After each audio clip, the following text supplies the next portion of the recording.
Hello students, today I am going to explain important chapters alternating current, that is also called AC. इस alternating current में जाने से पहले हम आपको explain करेंगे direct current, that is DC. You must have clear concept of direct current DC before knowing alternating current. तो आप जाने कि डायरेक्ट करंट क्या है. तो यहां पर हम लोग देखेंगे डायरेक्ट करंट, शॉर्ट में जिसको डीसी लिखेंगे. तो जब करंट का डायरेक्शन चेंज नहीं होगा समय के अकॉर्डिंग, तो उसे हम लोग डायरेक्ट करंट कहेंगे, डीसी. आप देखें आपके सिंप्लिसिटी के लिए, द करंट और voltage of which direction of flow does not change with time is called direct current. It is denoted by DC. अब इस फिगर 1 में आप देखें, इस फिगर 1 में आप देख रहे हैं कि वोल्टेज टाइम के अकॉर्डिंग चेंज नहीं हो रहा है, मतलब ये डीसी का फिगर है. ठीक उसी प्रकार से फिगर 2 में आप देखो, यहां पर करंट टाइम के अकॉर्डिंग चेंज नहीं हो रहा है, कांस्टेंट है. मतलब these are the figures of DC, direct current. मान लिया जाए कभी काल ऐसे भी हमें देखने को मिलता है फिगर. मान लो आप एक फिगर देखो इस प्रकार से, और अगर इसमें इस प्रकार हो रहा है, तो इसे आप क्या कहेंगे. मान लीजिए ये करंट है और ये इधर टाइम. तो इस फिगर को देखकर हम लोग इसे क्या कहेंगे, ये नॉन यूनिफॉर्म करंट है, नॉन यूनिफॉर्म करंट. क्योंकि इस प्रकार से इसमें फ्लक्चुएशन हो रहा है, और इसको हम लोग फ्लक्चुएट, नॉन यूनिफॉर्म करंट या फ्लक्चुएटेड करंट भी कह सकते हैं. अब हमें देखना है कि ये डीसी का सोर्स क्या, कहां कहां से डीसी मिलता है हमें. तो सबसे पहले जिसका आप सिंबल देखें, जो हमारा बैटरी होता है, ये प्लस माइनस, ये सिंबल है डीसी का. आप जानते हैं बिगर प्लस, ये माइनस, ये डीसी का सिंबल है. और ये हमें कहां से प्राप्त होता है, तो आप कह सकते हैं बैटरी, सेल, ये सेल है, and combination of cell is called battery. तो कहां कहां से डीसी हमें मिल सकता है, battery, cell, DC generator etcetera. इन सब से हम लोग डीसी सोर्स को, डीसी को प्राप्त कर सकते हैं, and these are called DC sources. तो ये डीसी का मतलब है कि वोल्टेज या करंट चेंज नहीं होगा, तो इस प्रकार से इसे हम लोग डायरेक्ट करंट कहेंगे.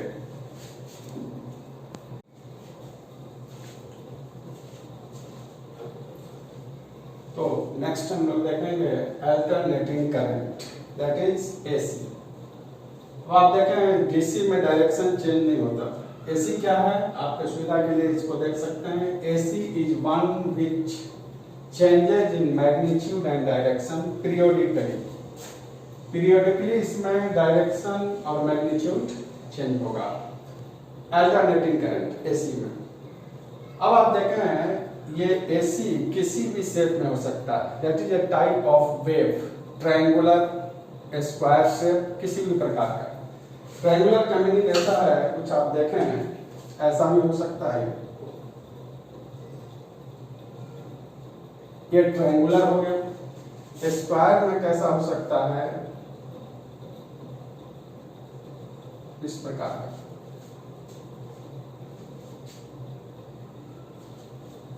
ये स्क्वायर का है एसी, ये ट्रायंगुलर शेप.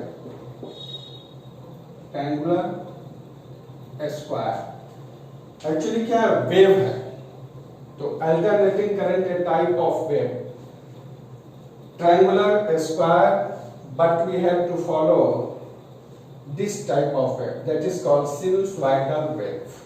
हमें इसे फॉलो करना है। करंट और टाइम के बीच में आप देख रहे हैं इस प्रकार से वेव बन रहा है। अब आप देखें एक्चुअली ये कैसे हुआ, तो हम लोग एक साइकिल पर बेस्ड देखेंगे। ये हमारा फिगर कैसे कंप्लीट हो रहा है, तो आप एक देखें फिगर साइकिल इस प्रकार से। मान लिया जाए कोई पार्टिकल O से मूव करते हुए A, B, C वापस यहाँ आ जा रहा है। तो जब एक कंप्लीट रेवोल्यूशन कंप्लीट होगा, वन रेवोल्यूशन कंप्लीट होगा, तो एक टाइम पीरियड होगा, इसी पर इसको बांटा गया है। अब आप देखें यहां से कंप्लीट टाइम पीरियड मान लीजिए T है, जब ये यहां पर होगा तो T/4, T/2 और यहाँ पर 3T/4 और फाइनली जाकर T हो गया।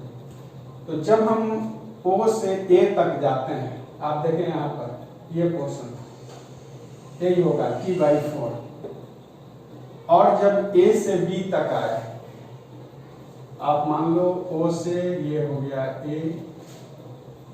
A से B, जब B पर आया तो कितना टाइम हुआ T/2, यहाँ पर T/2, और B से C पर 3T/4, और फाइनली जब ऊपर पहुंच गए तो T। तो एक जो ये बना wave that is sinusoidal wave, इसको सिनुसॉइडल वेव कहेंगे, और इसी को हमें फॉलो करना है अल्टरनेटिंग करंट में। ये मैक्सिमम वैल्यू है करंट का, जिसको हम लोग I0 भी लेकर चलते हैं, I0 मैक्सिमम वैल्यू या पीक वैल्यू। तो सिनुसॉइडल वेव इसके बेस पर वैसा बनता है। दूसरी बात, इसमें हम लोग जो इक्वेशन फॉलो करते हैं SHM के आधार पर, I = I0 sin ωt, ये करंट का इक्वेशन लेकर चला जाएगा, जिसमें I क्या है, मैक्सिमम वैल्यू, पीक वैल्यू, और ठीक इसी प्रकार से इसे वोल्टेज में भी लेकर चला जाता है, V = V0 sin ωt। तो ये दो इक्वेशन करंट का और वोल्टेज का इस प्रकार लेकर चलते हैं हम लोग AC के अंदर। इस पर बेस्ड हम लोग क्वेश्चन भी करेंगे, आप देखेंगे। उससे पहले एक आप फिगर 2 में देखो, इस प्रकार से बताया हुआ है। इसमें आपको बतलाना है कि ये फिगर 2 अल्टरनेटिंग करंट को रिप्रेजेंट कर रहा है कि नहीं, मतलब ये AC है कि नहीं, इसे आप ध्यान से देखो। तो आपको इसका आंसर देना होगा ये AC नहीं है, नो AC। अल्टरनेटिंग करंट का ये फिगर नहीं है, क्यों? तो इसमें एम्पलीट्यूड कांस्टेंट नहीं है,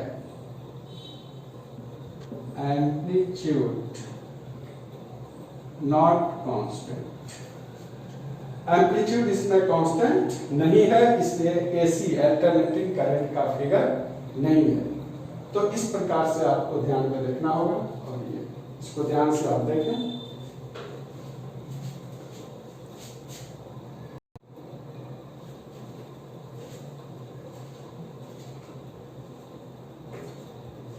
तो यहाँ पर उस पर बेस्ड एक क्वेश्चन है, in an AC alternating current circuit alternating voltage is represented by V = 50√2 sin 314t + 5 volt.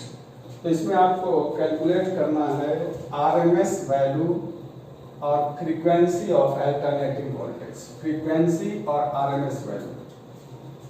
यहाँ पर ये जो दिया हुआ इक्वेशन, इसी इक्वेशन के अकॉर्डिंग आपको क्वेश्चन को सॉल्व करना होगा।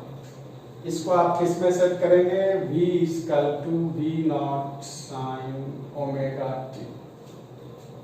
इसमें सेट किया जाएगा।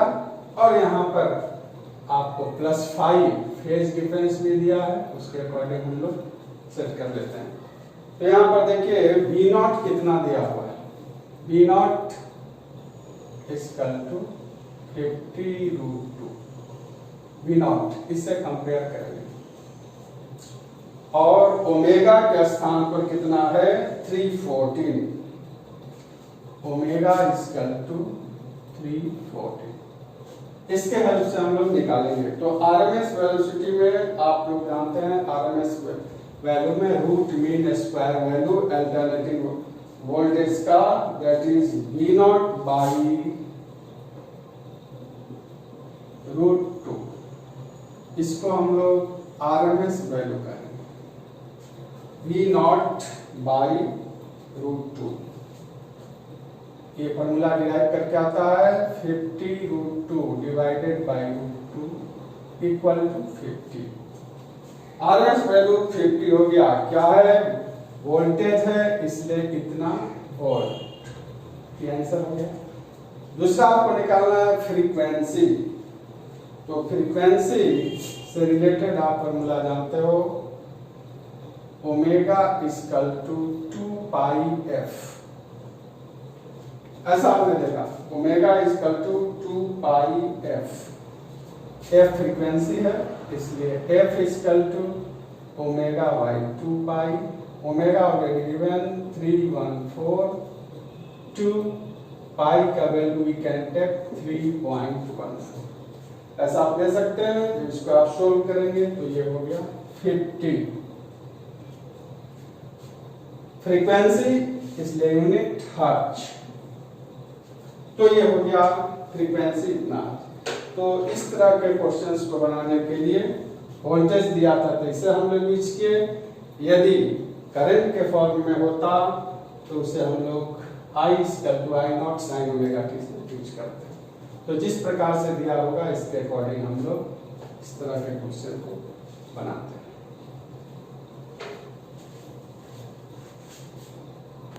आपके सुविधा के लिए कुछ और क्वेश्चंस दिए जा रहे हैं, इसको आप प्रैक्टिस करना है। What is the average value of AC voltage? Paper पर देखें आप, इंटीग्रेशन के द्वारा निकाला गया है। नेक्स्ट क्वेश्चन है the peak value of EMF in AC E0, RMS और एवरेज वैल्यू निकालना है आपको। ये सब एग्जाम्स में पूछे गए क्वेश्चन हैं, इनकी भी आप प्रैक्टिस कर सकते हैं।